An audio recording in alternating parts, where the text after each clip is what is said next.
สวัสดีครับท่านผู้ชมที่เคารพครับ5 โมงแรง 40 นาทีของวันเสาร์ที่28มิถุนายน2568พาพี่น้องมายามหน้ามาเบิ่งเขาเบิ่งน้ำครับพี่น้องครับหลังจากที่มีการวานเขาวานน้ำมาตั้งแต่วันที่3มิถุนายนที่ผ่านมานับมาจนถึงขณะนี้ก็ได้25 มื้อครับพี่น้องนะครับตั้งแต่วันที่3มาจนถึงณวันที่28วันเสาร์ที่28มิถุนายนมื้อนี้ครับฝนตกมาหยิบมาย่อยแต่ว่าเมื่อวานนี้ฝนตกแห้งจักหน่อยครับพี่น้องฝนตกแห้งจักหน่อยตกอยู่บ้านเพิ่นดอกครับอยู่นั่นก็คิดว่าน่าสิตกคือกันอยู่นะมาเบิ่งสภาพน้ำก็เป็นบางตาเป็นบางไร่เป็นบางแปลงที่มีน้ำนะครับแปลงนี้ก็มีเฉพาะอยู่ตรงแก่ไร่นาอยู่ตรงกลางก็รู้สึกว่าน้ำก็บ่ค่อยมีปานใดแต่ว่าเขาก็ถือว่าอยู่ในเกณฑ์ดียังงามอยู่ครับพี่น้องยังงามเขาอยู่ในช่วงจุดใดที่มันมีน้ำมันก็รู้สึกว่าสีออกเขียวๆจุดใดที่ดูนวลๆก็ออกสีเหลืองๆจักหน่อยออกสีเหลืองจักหน่อยครับพี่น้องครับก็ถือว่า เป็นที่พอใจแล้วครับพี่น้องครับเป็นที่พอใจคิดว่ามืออื่นหรือมือแรงนี่ฝนก็น่าสิลงอีกอยู่นะครับวันอาทิตย์ก็น่าสิไหลลงมาอีกคือกัน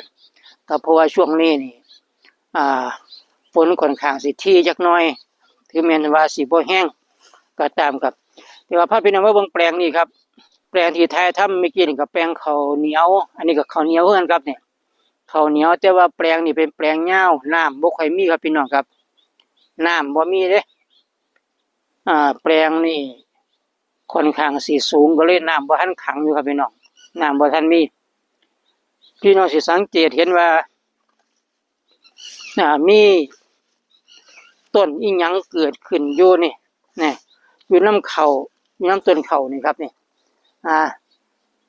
เต็มไปเบิดเลยนี่ใบใหญ่ๆนี่พี่น้องก็คงสิจำได้เนาะครับเนาะเพราะว่าผมก็ได้ถ่ายทำคลิปให้พี่น้องเบิ่งอยู่เมื่อที่เอาเขามาวานวันที่3มิถุนายนที่ผ่านมาคือได้นำถั่วเขียวเมล็ดพันธุ์ถั่วเขียวมาผสมกับเมล็ดพันธุ์ข้าวนะครับเพื่อให้แต่ละกำมือที่วานลงมานี่ให้มีเมล็ดข้าวมันน้อยลงนะครับก็เลยเอาเมล็ดถั่วเขียวมาผสมกันก็เลยวานมาก็เลยเกิดมีถั่วเขียวขึ้นมาจังซี่แหละครับมีจุดประสงค์อยู่2อย่างจุดประสงค์เบื้องต้นก็คือว่าต้องการให้เมล็ดข้าวอยู่ในกำมือมันน้อยลงนะครับเพราะว่ามันมีเมล็ดถั่วพร้อมนะครับจุดประสงค์ที่2ที่ตามมาก็คือประโยชน์มหาศาลที่จะเกิดขึ้นมาหลังจากที่ถั่วเกิดขึ้นมาแล้วมันก็สิเป็นการอีกบ่โดนเขาก็สิเปื่อยเขาก็สิเน่าเขาก็สิตายไปกลายเป็นปุ๋ยอินทรีย์ครับพี่น้องสร้างระบบธาตุไนโตรเจนนี่กับต้นข้าวกับรากข้าวได้ซึมซับไปใช้ประโยชน์ต่อไปก็ถือว่าเป็นส่วนหนึ่งที่สิซอยต้นข้าวให้มีความงอกงามเขียวขจีต่อไปครับพี่น้องครับนี่รอแค่ว่าฝนเล็งมาจากน้อยนี่หลายขึ้นมาจากน้อยนี่ต้นทั่วก็สิตายแล้วครับแต่ว่าตอนนี้ถ้าฝนบ่เล็งนี่มันอาจจะคุ้มเข่าเลยนี่ มันอาจจะให้คนละจุดประสงค์ก็ได้นะครับแต่ผมคิดว่าฝนน่าสิเล็งมาอยู่แต่ในส่วนที่แปลงที่มีน้ำนี่ทั่วบ่เกิดแล้วครับมันเน่าแล้วก็จะเปื่อยเป็นปุ๋ยเป็นหยังไปเรียบร้อยแล้วนะครับอันนี้คือในส่วนที่มันไม่มีน้ำไม่ขังก็ทั่วก็ยังมีความแข็งแรงก็ยังเกิดกันนะครับแปลงนี้ถือว่าทั่วเกิดหลายที่สุดแปลงนี้เพราะว่าน้ำมันบ่ค่อยขังบ่ค่อยมีนะครับฝนใหญ่บ่ทันตกอย่างต่อเนื่องก็ดอกครับน้ำก็เลยบ่ทันขังในแปลงหน้าที่สังเกตได้ชัดก็คือว่า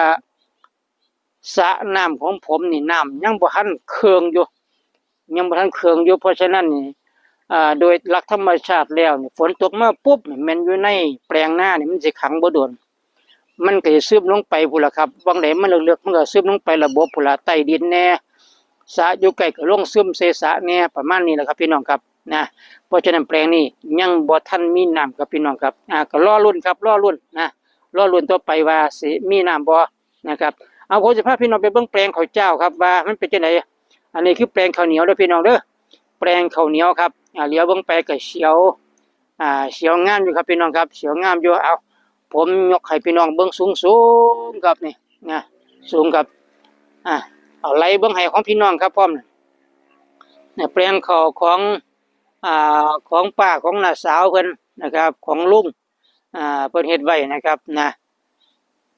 สองแปลงบ่ฮู้ว่าเป็นน่าสิเป็นแปลงข้าวเหนียวแหละครับนี่เป็นข้าวเหนียวนะครับเอาเดี๋ยวไปเบิ่งแปลงข้าวเจ้านํกันครับนี่พี่น้องครับก่อนสิไปเบิ่งแปลงข้าวเจ้าก็มาเบิ่งคลองใส่ไก่ของผมนะครับนี่คลองใส่ไก่เพื่อกักเก็บน้ำถ้าน้ำมันล้นมันท่วมเข้ามันสิไหลมาอยู่ตรงนี้ซะก่อนล่ะครับนะน้ำก็ถือว่าน้อยมากในคลองใส่ไก่นะครับในคลองใส่ไก่แพนกล้องไปที่แปลงข้าวเจ้าครับแปลงข้าวเจ้าหอมสยามบ่ ผมก็ลืมอยู่ได้ซื้อพันธุ์ข้าวกับหอมสยามนะครับนะนี่ครับนี่นะอันนี้หญ้าเริ่มเกิดขึ้นหลายแล้วครับพี่น้องหญ้าเกิดขึ้นหลายเพราะว่าน้ำมันน้อยน้ำ